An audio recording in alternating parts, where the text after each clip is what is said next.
An original OFM podcast. All right, so Wednesday afternoons means it's time for the Wings of Change here on OFM, and we have two people that have joined us here in studio. Good afternoon, Michelle. Good afternoon, Darren. How are you doing today? I'm doing very well, thank you, and thank you for inviting us. Well, thanks for taking the trouble to come through to our studio. You live in Bloemfontein, do you? Yes, we're in Bloemfontein. All right. And with you is young Elih. Hello. Hello, Elih. How are you doing, buddy? Fine. Thank you. That's good. It's nice to have you here as well. And welcome to the Wings of Change. Elih was just like, I'll say how's it and tell you how I am, and that's it. I'm going to sit and listen for the rest of it. But as I said earlier, it's a story that is actually close to my heart, which you might not be aware of. But just tell us, Michelle, the story of Elih. I am pronouncing it correctly, right? Yes, it is Elih. Yeah, okay. It is Elih. Elih was 20 months old when I found him in the pool. I didn't see him for a couple of minutes, and when I went looking for him, he was on the surface of the pool. I had a friend with me at that stage, and I got him out the pool. She started with CPR.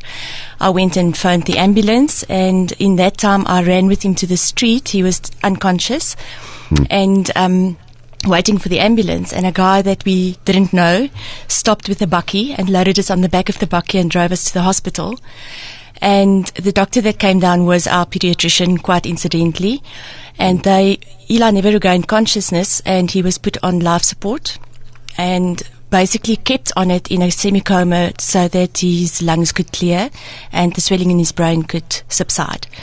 That has got to be one of the most, I mean, there are so many, but that's got to be the most horrific thing that you went through, because you just never know when something like this is going to happen. For anyone that's got not just a swimming pool, if you don't have a net on it, put it on. And if you have any body of water there, it is so dangerous. You think it's okay, and then you look again, and this can happen. So before you carry on with the story, it's just to make people aware that especially young kids at that age. My boy was 2 going on 3 when this happened, and it was just the most horrific thing, seeing that little body lying in that pool of water.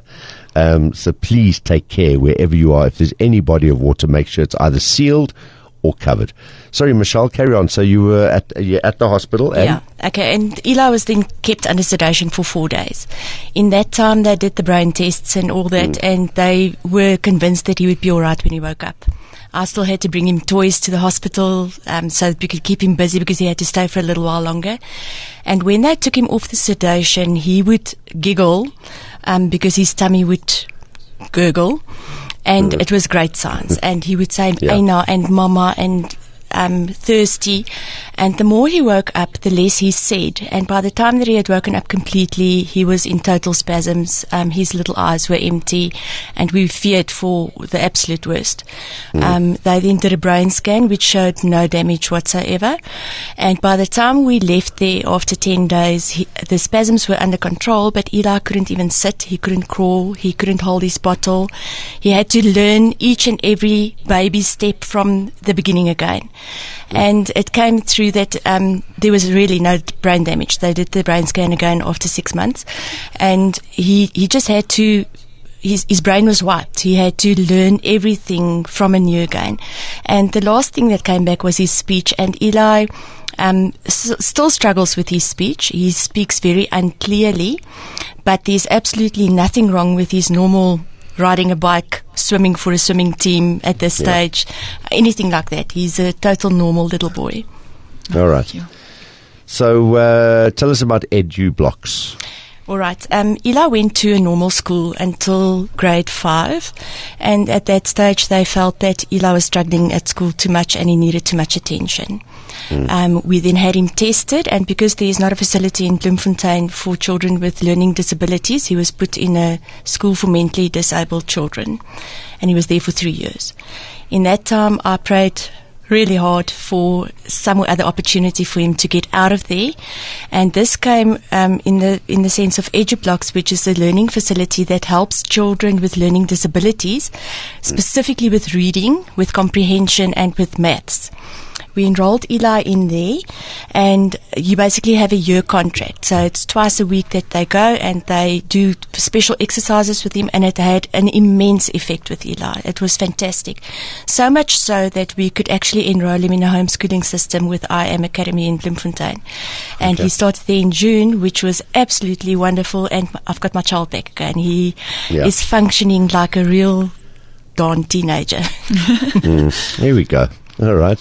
Most of that's good, but sometimes also not so good. When they become teenagers, they can also become a handful as well. Definitely. But he looks like a really, really good kid and come through so much after that horrific experience at the age of 20 months. So let's talk about the costs, because in your mail you said that obviously funds with medical aid were depleted, which is understandable, right, with all the treatment that he had to get. Yeah.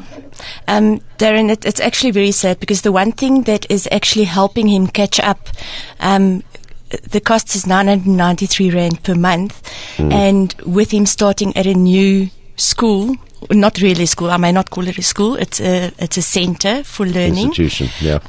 So we just couldn't make that in a month. We had to unfortunately cancel the EduBlocks. They were very gracious to give us exercises that we're doing with Eli at home, but it's just not the same. He's not getting the know-how and the growth that he needs in order to really catch up faster. Okay. So at the moment he's not with EduBlocks, but they are helping out with some exercises and stuff. Is that the status right now? That is it, yes. All right. And you need him to go back there and complete his course? Yes, I do, please. All right. Obviously the funds, medical aid depleted, and as you said, you in your mail couldn't afford the 993 Rand that was required for the next 18 months to get him back to EduBlocks. Yes, it's a 2-year So Michelle, course. 2 year. Okay, so listen, what we're going to do for you from the Wings of Change here at OFM is sort that out for you. So for the next 18 months, we will cover the 993 Rand per month so that Eli can get back to EduBlocks. And then when he's finished that course, he can come here and he can read the sport or the news with us on the show. Darren, I've actually, since yesterday, I've been trying to get myself emotionally sorted out so that I won't freaking bore my eyes out here. And I just wrote down a little paragraph that I just want to read, because if I'm going to try to say it without it, it might not work. So if you would please just give me a chance. Okay, firstly, as a family, we really want to thank Wings of Change for the fantastic opportunity you're giving us. Thank you so much for that. Every day, sorry for my voice, every day I'm reminded that at one moment of not paying attention to where Eli was, he suffered this. But at the same time, I'm reminded that God uses even the worst tragic situations to perform miracles and remind us that He is in control. When we are at wit's end and don't know where or what next, He opens doors and presents possibilities and assistances through opportunities and individuals. And you guys are really our largest wonderful blessing. Thank you very, very much for that. And stop crying, Zal. Sorry, I can't help crying. So thank you very much, really. It is absolutely our pleasure to be able to help Eli out. He's a wonderful young kid, and we wish him all the best with his continued rehabilitation with his reading, and to be able to, as you say, he's a normal little boy. Having a look at him, he's such a good little kid.